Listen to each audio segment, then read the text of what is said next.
Toma 12ª.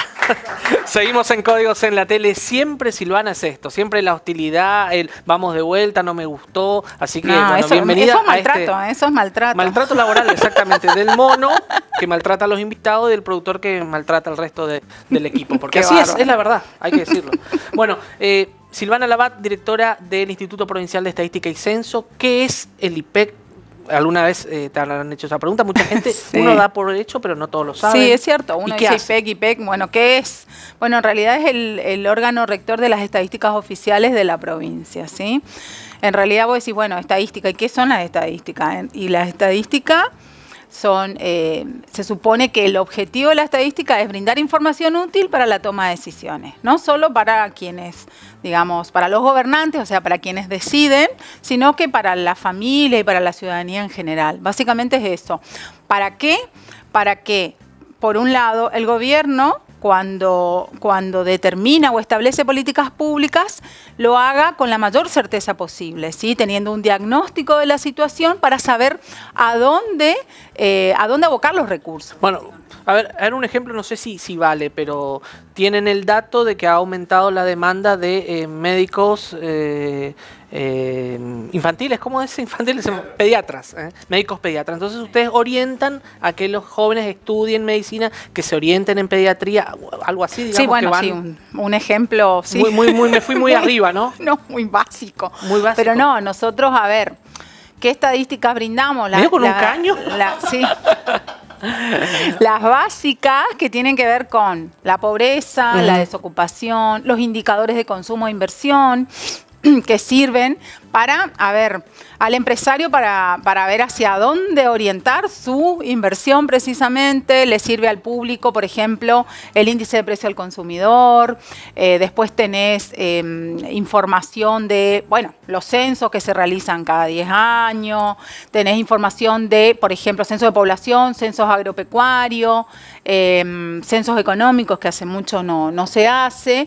Y todo sí, que tiene que ver con, por ejemplo, la canasta básica alimentaria, la canasta básica total, los montos, los precios, que le permite a la gente más o menos, a ver, ir orientando su economía por un lado, y a los gobernantes, a ver, hacia dónde, por ejemplo, tema pobreza, un ejemplo. Bueno, ¿cuántos pobres tenemos en Posadas? Bueno, en función a eso, ¿dónde se distribuyen? ¿Dónde están? ¿Cómo llega la política pública? ¿Está llegando la política pública? ¿Aumenta, disminuye? ¿Por qué aumenta, disminuye? ¿Sí? Lo mismo la desocupación. ¿Por qué sube? ¿Por qué baja? ¿Cuáles son los sectores económicos más golpeados ahora con esta pandemia? O sea, un sinfín de aspectos, ¿no es cierto?, que hacen a la vida cotidiana. Te voy a dar otro ejemplo, esta vez no me pegues tan duro. Por ejemplo, cae la desocupación en la construcción, entonces orienta al gobierno a, de alguna manera, desarrollar alguna estrategia para reactivar ese sector. Exactamente, así es. Por ahora ejemplo, le gustó el ejemplo. Sí, un indicador de consumo es el consumo de cemento Portland. Cuando cae el consumo de cemento Portland, sabemos que directamente proporcional la construcción, los permisos de edificación o la construcción pública cayeron. Bueno, ¿qué dicen los últimos números sociales de la provincia? Bueno, en realidad, lo que tiene que ver con pobreza, yo siempre digo que Misiones es una isla, ¿sí? La repercusión dentro de lo que fue la pandemia, porque es el último dato, es el del segundo trimestre del año 2020, entre el primer trimestre del 2020 y el segundo, la pobreza disminuyó, ¿sí? Te voy a hacer pero eso ¿por qué? Te quiero explicar. Porque todo el mundo cuestiona, ¿sí? O mucha gente cuestiona el dato. El tema es cómo se mide, ¿sí? Y ahí está la cuestión. Porque cuando vos medís pobreza por ingresos, ¿sí?, ¿qué considera el INDEC? Considera todos los ingresos que reciben los miembros de un hogar.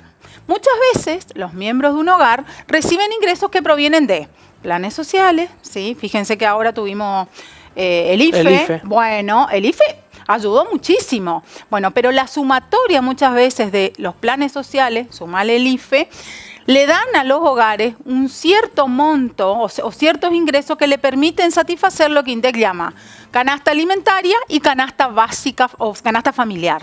Entonces, consideran que ese hogar no es pobre y lo sacan fuera del conteo. ¿Pero qué pasa?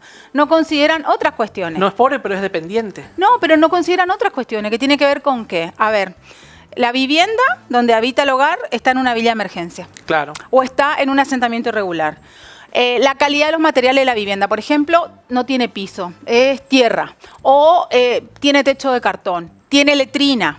Hay menores en el hogar que aportan con dinero, ya sea pidiendo o trabajando. Hay hacinamiento en el hogar. Y si vos no considerás esas otras dimensiones que hacen a un hogar pobre, vos estás dejando a mucha gente afuera. La pobreza golpea de diferente forma. Esto es casi más una pregunta para desarrollo social, ¿no? Pero de acuerdo a los números que manejás, golpea de diferente forma, depende de dónde estás, digo, porque te vas a una colonia y a veces encontrás muchas necesidades, pero ves la gallina, el cerdo, la lechuga, el tomate, el choclo. Por supuesto. Que no lo ves en un barrio popular de Oberá o Posadas. Exactamente. Sí, lo que pasa es que, a ver, las mediciones generalmente se hacen en las zonas urbanas. Esa es la cuestión, ¿ves? No puedo extrapolar una realidad urbana a una rural, jamás. Metodológicamente no se puede. Pero tiene que ver mucho con eso que decís. La última con respecto a los números puntualmente. ¿En el 2021 se viene el censo? No sabemos. No se sabe. No hay un decreto nacional sin fecha. Epa. Porque si vamos a la historia, sí, tendría que haber sido, ¿no? Tendría que haber sido, no, 2020. 2020. En realidad, cada 10 años. 2010, 2020. Yo tenía entendido que era el 2021. Me recuerdo la publicidad Censo 91. Claro, fue en el 91, después se hizo en el 2001 y después se volvió a respetar en los años que terminan en 0. Bueno, o sea, no hay novedades todavía sobre un censo nacional que hoy más que nada va a ser re importante cuando podamos salir, si salimos de esta pandemia, ¿no? Sí, lo que pasa que, bueno, nos condiciona, la pandemia nos condiciona muchísimo de todo punto de vista. Vos imaginate que los recursos que se invierten en un censo es el operativo estadístico más grande que lleva adelante un país. O sea, que tiene que hacerse bien, pero estamos muy limitados porque no sabemos cuándo va a terminar esto de la pandemia. Así que, bueno, no hay fecha todavía. Bueno, ustedes están trabajando mucho desde el IPEC y muchos organismos del Estado con la difusión de la Ley Micaela. Sí. ¿Qué es la Ley Micaela para los que no saben y cómo están trabajando en la difusión de esa ley? Bueno, en realidad nosotros lo que hacemos desde el IPEC, nosotros el año pasado se crea el Observatorio de Violencia Familiar y de Género que funciona en el IPEC. En ese marco, en el marco del observatorio, empezamos a recopilar información. Después pensamos que sería bueno ser un observatorio más activo y hacer otras cosas, otras actividades. Por eso es que, junto con el Ministerio de Trabajo de la provincia y el Ministerio de Desarrollo Social, decidimos empezar a trabajar, a salir, digamos, a campo con la Ley Micaela. ¿Qué es la Ley Micaela? En realidad la Ley Micaela habla sobre la perspectiva de género y sobre las violencias. ¿Cómo vos podés detectar si vos estás atravesando una situación de violencia? Muchas veces la violencia es invisible.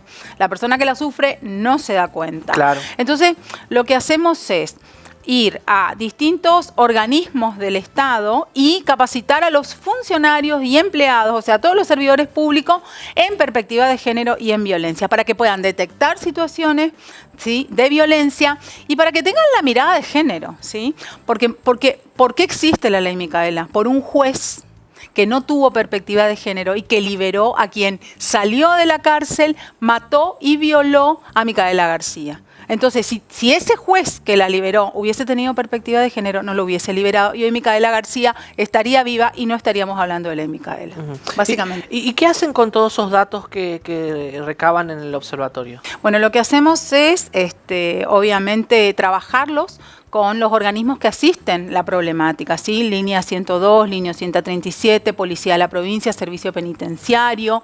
¿Para qué? Para ver si la Desarrollo Social, sí, Ministerio de Trabajo, para ver si la política pública realmente está llegando para erradicar el fenómeno. Lo que pasa es que es muy complejo. ¿Hay diferencia en el trabajo con los ministerios que están por ahí más en Posadas que con los municipios o el trabajo es el mismo? No, el mismo. El trabajo es el mismo y la recepción en los municipios es muy buena. La verdad que porque son temas, que durante muchos años fue un tema tabú, era como que no existía. Claro. Y siempre existió. Lo que pasa es que ahora se está hablando. Imagínate y vos. Exige un aprendizaje, ¿no?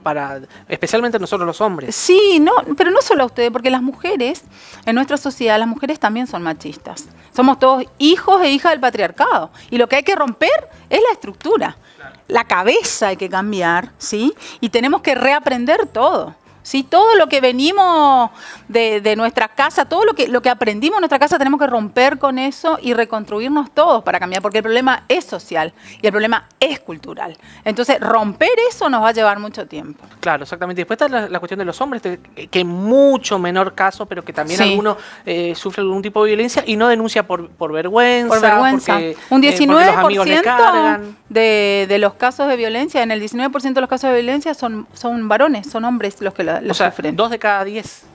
Pero vos imaginate, si pasa que en las comisarías la mujer es revictimizada cuando va a hacer la denuncia, imagínate un hombre. Se le matan de la risa. Sí. O sea, ni a los amigos le cuentan. No, es porque le da vergüenza y eso es lo que hay que romper. Por eso yo digo que tenemos que romper estructuras acá. Porque la violencia en ninguna de sus formas es buena. Bueno, y es lo que decías, ¿no? La violencia no solamente tiene que ver con lo físico, lo verbal, sino que va en lo económico, en el destrato. En realidad,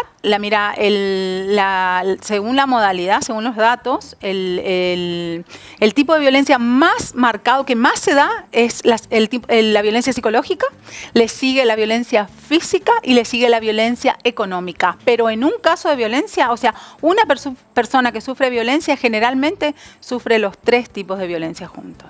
Bueno, muchísimas gracias por haber venido. Estamos hablando con Silvina Labat. Ella es Silvana Labat. Gracias. Ella es titular del Instituto Provincial de Estadística y Censo de la provincia de Misiones. No sabemos cuándo va a haber censo en la República Argentina todavía. Cuando sepamos ella nos va a decir. Pero a esta cámara, Silvana, ¿por qué son importantes los datos para una provincia, para un estado? Para orientar la política pública para el bien de quien lo necesita. Pausa y volvemos.